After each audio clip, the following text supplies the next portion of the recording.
Hi everybody, this is Ashima, your Coderella, and welcome to my YouTube channel. Today I am going to teach you how to choose a k-value in k-means clustering algorithm. And if you have not watched my previous video in which I have explained you how k-means clustering algorithm worked, then आपको यहाँ पे आने का इजाज़त नहीं है. आप इस वीडियो में तभी आओगे जब आपने वो वीडियो देख लिया है, क्योंकि आपको ये समझ नहीं आएगा फिर. Okay, so let's start with the video. In this video, I will explain you introduction of k-means. थोड़ा सा introduction मैं दूंगी पर वो पुरानी वाली वीडियो देख कर आनी है. And how to choose the k value. ठीक है, तो देखो मैंने आपको k-means clustering में ये पढ़ाया था कि अगर हमारे पास ये डेटा पॉइंट्स हैं, ये डेटा सेट है, ऑब्वियसली डेटा सेट अनलेबल्ड होगा क्योंकि आप क्लस्टरिंग की बात कर रहे हो. तो डेटा सेट जो है इसमें हमको ये नहीं पता है कि डेटा सेट एक क्लस्टर कौन सा है, दूसरा क्लस्टर कौन सा है. तो k-means ने कहा कि डोंट वरी, मैं क्लस्टर्स में कन्वर्ट कर दूंगा इस डेटा सेट को. कैसे करूंगा? Based on centroid.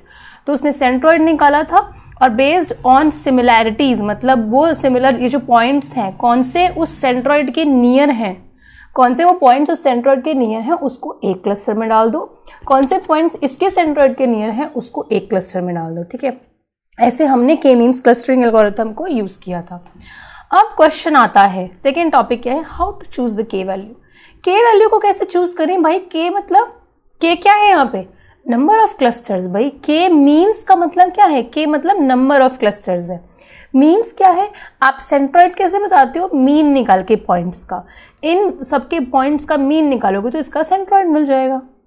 अब वो कह रहा है भाई हमें क्या पता कितने क्लस्टर बनाने हैं, आपने हमको डेटा सेट दे दिया, अब हमें क्या पता कितने क्लस्टर बनाने हैं, आपने 3 बना दिए, हमें क्या पता कितने बनाने हैं. तो इसीलिए हम उसके लिए एक मेथड यूज़ करते हैं which is called as elbow method.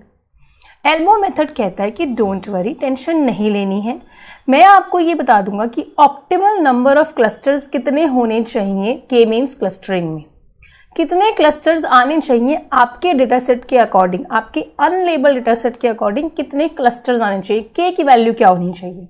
ठीक है, क्योंकि k की वैल्यू क्या है? Number of clusters.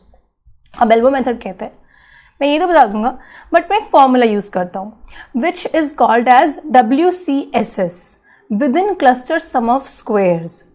एक क्लस्टर के अंदर सम ऑफ स्क्वेयर्स निकालने हैं. ठीक है, इस फॉर्मूले के अकॉर्डिंग ये k-means क्लस्टरिंग एल्बो मेथड ये बताएगा कि k की वैल्यू क्या होनी चाहिए. ठीक है, अब देखते हैं कि कैसे होता है. This is the formula. अब इस फॉर्मूला के अंदर क्या हो रहा है? WCSS मेथड के अंदर आप मान लो कि आपके k की वैल्यू 2 है, आपने स्टार्टिंग में k की वैल्यू 2 रखी कि 2 क्लस्टर्स बन रहे हैं, 2 क्लस्टर पूरे बनाते हैं, पहले 2 वैल्यू रख लेते हैं, 2 की मतलब पहले क्लस्टरिंग की वैल्यू, नंबर ऑफ क्लस्टर्स की वैल्यू 2 रख लेते हैं, फिर देखते हैं क्या होता है आगे जाके, हमें पता चलेगा कि ऑप्टिमल नंबर कितना होना चाहिए. ठीक है, तो हमने कहा WCSS को निकालो. कैसे? पहले इधर देखो, मेरी बात सुनो. डिस्टेंस निकालो किसका? P1 का, पॉइंट 1 का और सेंट्रॉइड 1 का, क्योंकि आपके 2 नंबर ऑफ क्लस्टर्स है तो फिर सेंट्रॉइड भी तो 2 ही बनेंगे. C1 का WCSS निकालो, मतलब डिस्टेंस निकालो. जब आपने P1 और C1 का डिस्टेंस निकाला उसको स्क्वायर करो और सबका निकालो. अभी आपके सारा ये बात जो है ऊपर से जारी होगी, मैं आपको एक्सप्लेन कर रही हूँ, बिल्कुल यहीं पे बैठे रहना, कहीं जाना नहीं. देखो ये आपके पास डेटा है. ठीक है, आपने 2 क्लस्टर बनाए, पहले ही आपने 2 क्लस्टर बनाए. ठीक है 2 क्लस्टर बना दिए. अभी आपको पता नहीं कि ऑप्टिमल नंबर ऑफ क्लस्टर्स कितने होने चाहिए, ऑप्टिमल नंबर ऑफ क्लस्टर्स कितने होने चाहिए आपको पता नहीं है. आपने रैंडमली 2 क्लस्टर बना दिए. अब इस क्लस्टर का सेंट्रॉइड ये C1 है, इस क्लस्टर का सेंट्रॉइड ये C2 है. अब C1 सेंट्रॉइड से सारे पॉइंट्स कितने दूर हैं, इस C1 सेंट्रॉइड से P1 पॉइंट कितना दूर है उसका डिस्टेंस निकालो. कौन सा डिस्टेंस यूज़ करोगे भाई? यूक्लिडियन डिस्टेंस यूज़ कर लो, मैंने पढ़ाया हुआ है, वरना वीडियो देख लेना. ठीक है, और तभी तो पता चलेगा यूक्लिडियन डिस्टेंस जब आप मेरे को सब्सक्राइब करोगे, जब आपके पास वीडियोस की नोटिफिकेशंस आएंगी. आ तो रही नहीं होंगी क्योंकि सब्सक्राइब तो किया ही नहीं है आपने, किया है तो थैंक यू. ठीक है, तो अब जो P1 है, P1 आपके इस C1 सेंट्रॉइड से कितना दूर है, जितना दूर है ना उसका डिस्टेंस निकालो यूक्लिडियन डिस्टेंस से, उसको स्क्वायर करो और फिर इसको ऐड करो. किस में ऐड करो? सारे डिस्टेंसेस के स्क्वायर से. एक का डिस्टेंस थोड़ा निकालोगे, P2 का डिस्टेंस निकालो ना C1 से, फिर P3 का डिस्टेंस निकालो C1 से, फिर P4 का डिस्टेंस निकालो C1 से, सबको स्क्वायर करो, सबको ऐड करो. यही किया, देखो डिस्टेंस निकाला P1 C1 P2 C2 P3 C3 I लिखा है ना, और समेशन कर दिया। समेशन मतलब इन सब पॉइंट्स का डिस्टेंस C1 से। सिमिलरली इस क्लस्टर में किया, C2 का डिस्टेंस P1 से, C2 का डिस्टेंस P2 से, P3 से, P4 से, P5 से, P6 से। सबका स्क्वायर करो और प्लस कर दो, सबको स्क्वायर करो और प्लस कर दो, समेशन लगाए प्लस कर दो, ठीक है। अब जो आपका WCSS वैल्यू आएगी वो होगी आपकी सिर्फ WCSS की वैल्यू, मतलब within cluster sum of squares क्या आया, within cluster sum of squares क्या आया, ठीक है। अब आप बोलोगे मैम अब इस WCSS वैल्यू को करें क्या, हमें ये तो पता ही नहीं चला कि नंबर ऑफ क्लस्टर्स कितने होने चाहिए, ये तो हमें पता ही नहीं चला ना, अभी तो हमें सिर्फ वैल्यू मिली है।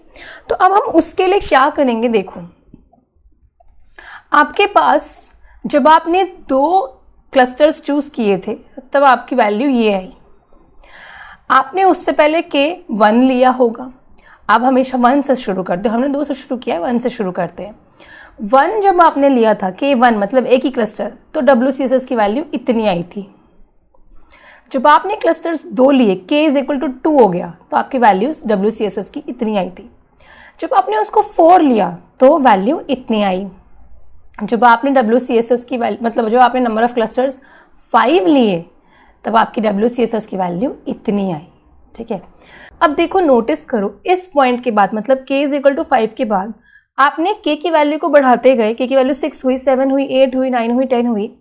जब आप K की वैल्यू को बढ़ा रहे थे WCSS जो है बहुत कम डिक्रीज हो रहा है, WCSS की वैल्यू को जो चेंज है ना वो बहुत कम आ रहा है, WCSS बहुत कम चेंज हो रहा है। आई थिंक थोड़ी देर के बाद क्या होगा कि ये वैल्यू जो है, ये लाइन जो है ये पैरेलल हो जाएगी आपकी एक्स एक्सिस के, लाइन पैरेलल हो जाएगी मतलब कांस्टेंट हो जाएगी, मतलब there will be no change in WCSS on increasing the value of K after this point, ठीक है। इस पॉइंट को कहा जाता है elbow point, okay. So elbow point क्यों बोल रहे हो कि एल्बो पॉइंट के बाद आपका हर वैल्यू, आप कितने भी नंबर ऑफ क्लस्टर्स बढ़ा लो, आप K की वैल्यू 6 करो, 7 करो, 8 करो, 9 करो, 10 करो, डिक्रीमेंट मतलब WCSS की वैल्यू का चेंज जो है वो बहुत कम हो रहा है, स्टैटिक हो रहा है, और आपकी ये लाइन जो है धीरे धीरे कांस्टेंट होती जा रही है, लाइन जो है धीरे धीरे पैरेलल हो रही है किसके, एक्स एक्सिस के। जब ऐसा होने लगेगा इस पॉइंट के बाद, this point is called as elbow point, आपको मिल गया एल्बो पॉइंट। नाउ जहां पे आपको एल्बो पॉइंट मिला है वहां पे देखो नंबर ऑफ क्लस्टर्स कितने थे, K value was 5। This shows कि हमारी K वैल्यू अगर 5 होगी तो वो हमारा ऑप्टिमल नंबर ऑफ क्लस्टर्स होंगे। आप चाहो तो आप 2 नंबर ऑफ क्लस्टर्स रख सकते थे, आप 8 रख सकते थे, बट आप अगर 5 रखोगे तो आपकी प्रिडिक्शन बहुत बेटर आएगी, because this is the optimal value of clusters, ठीक है, ओके। ये पढ़ लेना। इसका मतलब क्या है, identify the elbow point, the ideal K value जो होगी, optimal K value is determined by the elbow of the curve, इस कर्व की एल्बो से पता चलेगी। This is the point where the WCSS मतलब WCSS जो है starts to decrease at a much slower rate, बहुत धीरे धीरे डिक्रीज हो रहा है, ठीक है, कांस्टेंट हो जाएगा, पैरेलल हो जाएगा एक्स एक्सिस के। इस पॉइंट को बोलते हैं एल्बो पॉइंट। समझ गए ना, समझ गए हो, ठीक है। So thank you so much for watching my video. I hope आपको एल्बो पॉइंट समझ में आ गया है, एंड आई होप आपको ऑप्टिमल नंबर ऑफ क्लस्टर्स कैसे निकाले वो समझ में आ गया है। नहीं किया है अभी तक शेयर मेरी वीडियोस को अपने फ्रेंड्स को, तो जल्दी से कर दो जो भी ML पढ़ रहे हैं। Okay, so bye bye, take care and all the best for your exams.